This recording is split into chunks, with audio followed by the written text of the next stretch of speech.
Selamat pagi, salam inspirasi. Hai guys, apa kabar kalian semua? Semoga kalian semua selalu dalam keadaan sehat, selalu makin hari semakin sukses, dan jangan lupa berbahagia. Nah, di tengah iklim kompetisi demokrasi yang semakin hangat, ya, banyak orang suka pidato, suka bicara, ya, ingin menjual diri. Coba sharing tentang 11 hal yang harus dimiliki oleh seorang pembicara. Di tangan saya ini sudah ada buku internasional bestseller tentang seni berbicara yang ditulis oleh Larry King, ya. Larry King mengatakan bahwa orang hebat adalah seorang pembicara yang hebat. Sebaliknya, seorang pembicara yang hebat adalah orang hebat. Ya.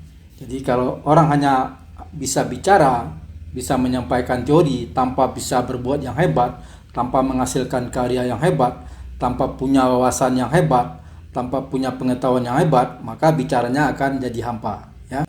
Bicara tentang quote-nya Larry King tentang orang hebat adalah pembicara yang hebat, dan sebaliknya pembicara yang hebat adalah orang yang hebat.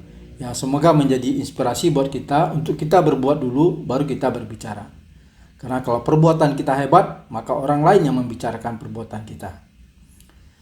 Nah, lalu apa saja hal yang harus dimiliki oleh seorang pembicara atau seorang pembicara yang baik? Yang pertama adalah smiling voice. Smiling voice itu adalah memperdengarkan atau menyuarakan atau menampilkan, ya, menampilkan wajah yang penuh simpati, yang tersenyum, dan memperdengarkan suara yang penuh ceria, ya, bukan suara yang marah-marah, apalagi suara yang sedih. Lalu yang kedua adalah kejujuran, ya, kejujuran dan keterbukaan. Seorang pembicara yang mengungkapkan sebuah kebohongan, ya, maka ketika dia bicara ada orang yang tahu bahwa itu adalah bohong, orang akan langsung tidak mau mendengarkan atau akan meninggalkan ruangan tersebut. Hal yang harus dimiliki yang ketiga adalah pengetahuan dan wawasan serta cakrawala yang luas. Sehingga kita membicarakan sesuatu yang sangat luas dan kalau bisa yang orang lain belum tahu. Lalu hal keempat yang harus dimiliki adalah bisa memandang sesuatu dari sudut pandang yang berbeda. Ya, kalau tidak bisa menampilkan sesuatu yang beda, yang baru, paling tidak bisa memandang sesuatu dari sudut yang berbeda. Sehingga orang lain akan tercerahkan, orang lain akan mendapat ilmu pengetahuan.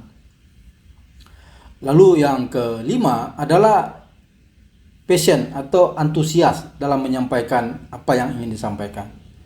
Sehingga orang yang mendengarnya juga semangat. Orang juga yang mendengarkannya merasa ini hal yang hebat.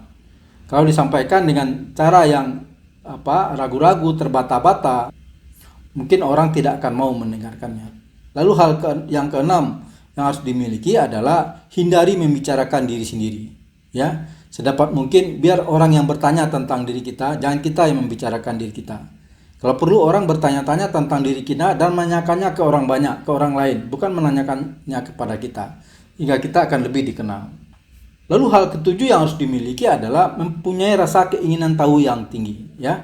Jadi kalau ada seseorang bertanya, ya galilah pertanyaan orang tersebut sehingga orang tersebut merasa puas, atau pertanyaan seseorang tersebut akan menjadi tajam dan akan menjadi berdampak luas kepada pengetahuan dan pencerahan orang lain. Lalu yang kedelapan adalah menunjukkan empati atau simpati yang tinggi kepada semua audiens, kepada siapapun, apakah kepada moderator atau kepada orang yang juga sama-sama menjadi pembicara dengan kita. Perlakukan orang lain sebagaimana kita ingin diperlakukan oleh orang lain. Lalu hal yang kesembilan yang harus dimiliki adalah memiliki rasa humor yang tinggi atau yang cukup, ya. Jadi jangan terlalu kaku, jangan terlalu kalem, ya, sok wibawa, itu juga akan tidak menarik didengar oleh orang. Lalu yang ke-10 yang harus dimiliki adalah memiliki gaya sendiri. Jangan meniru siapapun, apakah itu orang terkenal atau orang hebat, orang kaya raya atau orang sukses, siapapun. Tidak perlu meniru, ya. Jadilah diri sendiri, miliki gaya bicara sendiri. Lalu yang ke-11 yang terakhir yang harus dimiliki adalah memiliki sifat rendah hati dengan menghargai semua orang. Ya, kalau kita ingin dihargai, maka hargai semua orang. Nah, bicara tentang orang hebat adalah pembicara yang hebat, ya tidak semuanya. Jadi ada satu yang anomali, itu terjadi pada diri almarhum Bapak B.J. Habibie. Beliau adalah orang yang hebat, yang sangat hebat, yang kehebatannya diakui dunia, tapi ketika bicara beliau bukan pembicara yang hebat. Konon ceritanya ada dulu waktu beliau masih jadi menteri, lalu beliau diundang oleh seorang kepala negara untuk mempresentasikan pesawat ciptaan beliau, ya. Akan tetapi pada kesempatan itu beliau tidak menghargai kepala negara yang juga ingin menampilkan kelebihan di negaranya. Beliau tidak peduli, beliau asik bicara tentang teknologi, beliau tidak peduli dengan hal-hal budaya yang dibicarakan oleh kepala negara tersebut. Ya, semoga sharing ini menginspirasi dan bermanfaat. Selamat pagi, salam inspirasi.